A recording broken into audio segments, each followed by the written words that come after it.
Hoş geldiniz. Hoş geldin.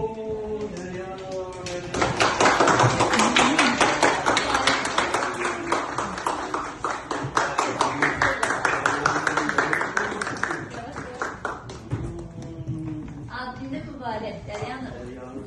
Ben de şimdi böyle kaldırayım. Eziyet olmasın, sen böyle eziyet çekme. Tam yakınlaştırayım, bir küfler. Üfürceri. Ağzı tutun.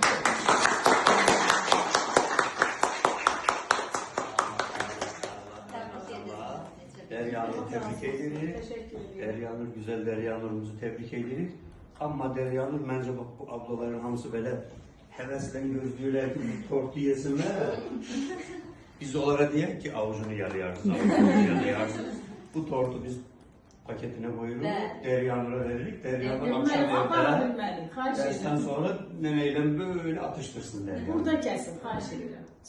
Sen ne istiyorsan Deryanur? Burada kesin, çok O zaman vereyim, biliyorum Evet. Deryanur'un tortunu alırız, Evet. bufete geçirir. Tamam. Hadi ablalar iyisiniz yine.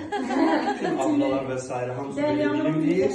Bir dilim Deryanur'a, kalanları da Deryanur ablalar. 15 gündür sentyabrda atasının əlindən məktəbə gedən gün olub da. Həmin gündən Qədir müəllim Kızlarım, üçün hadi oğullara, bakalım. başqa oğullara